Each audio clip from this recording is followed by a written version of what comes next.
આજે આપણે બનાવીશું પ્રોટીનથી ભરપૂર એવા મગની દાળના પીઝા। આજની મારી રેસીપી તમને જરૂરથી ગમશે। બાળકોને લંચમાં કે ટિફિન બોક્સમાં તમે ભરી શકો છો। હા, પીઝા બાળકોને બ્રેકફાસ્ટમાં પણ આપી શકો છો। બાળકોને પૂરા દિવસની એનર્જી મળી રહે છે। તો મિત્રો, આજનો મારો વિડીયો તમને ગમે તો મારી ચેનલને લાઇક, શેર ને સબસ્ક્રાઈબ કરવાનું ભૂલશો નહીં।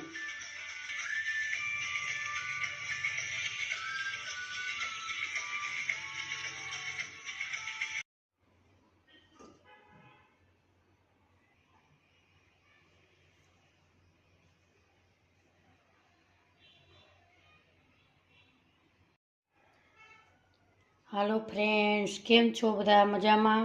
આજે આપણે બનાવીશું મગની દાળના પ્રોટીન એકદમ સરસ ટેસ્ટી એવા પીઝા। સૌ પ્રથમ અહીંયા મેં 1 કપ નાનો મગની દાળ લીધેલી છે। હવે આપણે 3 પાણીએ ધોઈ નાખીશું। આપણી દાળ અહીંયા 3 પાણીએ, ચોખ્ખા પાણીએ સરસ ધોઈ દીધું છે। હવે આપણે આમાં 1 ગ્લાસ પાણી નાખીશું અને અડધી કલાક એકદમ સરસ પલળવા દેશું।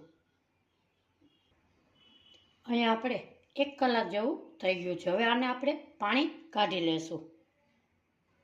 અહીંયા આપણે દાળમાંથી પાણી હટાવી લીધું છે। હવે આપણે મિક્સર જાર લેશું। એમાં આપણે બધી દાળને ઉમેરી દેશું।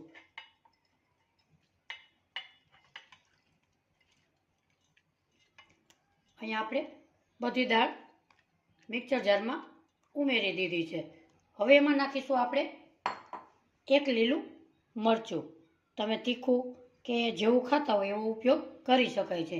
અહીંયા 2 આદુના ટુકડા લીધા। હવે આપણે 1 કપ મગની દાળ લીધી, એની સામે ચોથા ભાગનું પાણી ઉમેરીશું। હવે આપણે એકદમ સરસ પેસ્ટ બનાવી લેશું।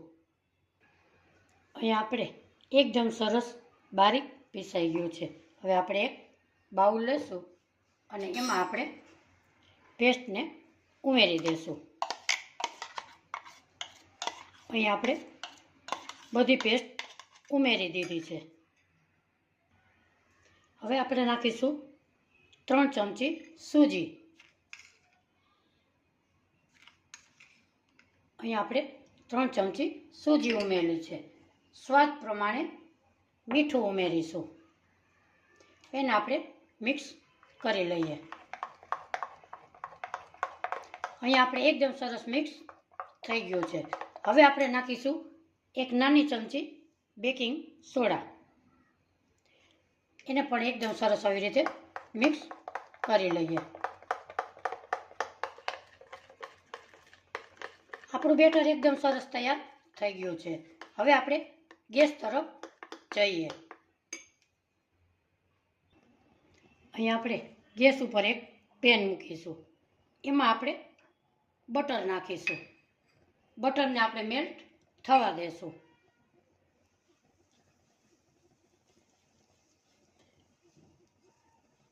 અહીંયા આપણે બટર એકદમ સરસ મેલ્ટ થઈ ગયું છે।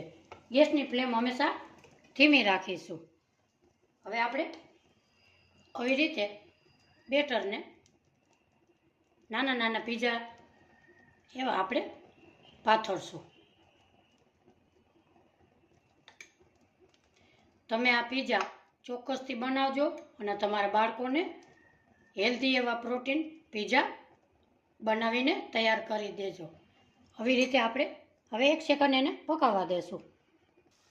અહીં આપણે 1 સેકન્ડ થઈ ગઈ છે। હવે આપણે એને પલટાવી લેશું। બંનેને પલટાવી લેશું। અહીં આપણે પલટાવી લીધા છે। હવે ઉપર આપણે ટોમેટો કેચઅપ નાખીશું। ગેસની ફ્લેમ ધીમી જ રાખીશું। અહીંયા તમે માયોનીઝ કે ટોમેટો કેચઅપ, શેજવાન ચટણી કોઈ પણ ઉમેરી શકો છો। હવે અહીંયા આપણે થોડી શેજવાન ચટણી નાખીશું। એને પણ આવી રીતે આપણે પાથરી લેશું। હવે આપણે નાખીશું ચીઝ। ગ્રેટ કરેલું ચીઝ ઉમેરીશું।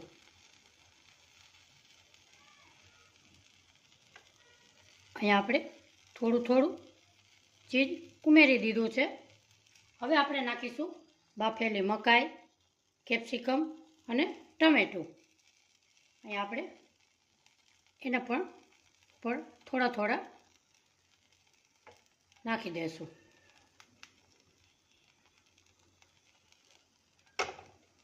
ગેસની ફ્લેમ ધીમી રાખીશું.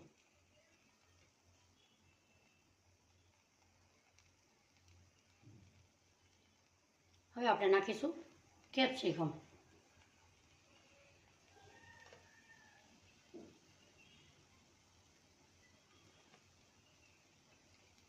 એની માથે નાખીશું ચીઝ.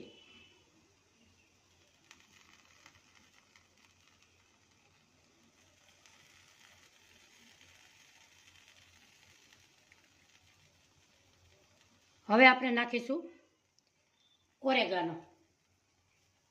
થોડો થોડો આવી રીતે ઓરેગાનો ઉમેરીશું. ઉપર નાખીશું ચીલી ફ્લેક્સ.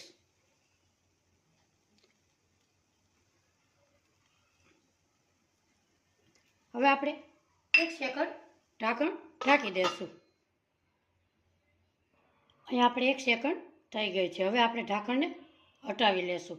વાવ, આપણા પીઝા પ્રોટીનથી ભરપૂર એવા આપણા પીઝા બનીને તૈયાર થઈ ગયા છે. જોતાં જ ખાવાનું મન થઈ જાય એવા આપણા પીઝા બન્યા છે. હવે આપણે એક પ્લેટમાં કાઢી લેશું.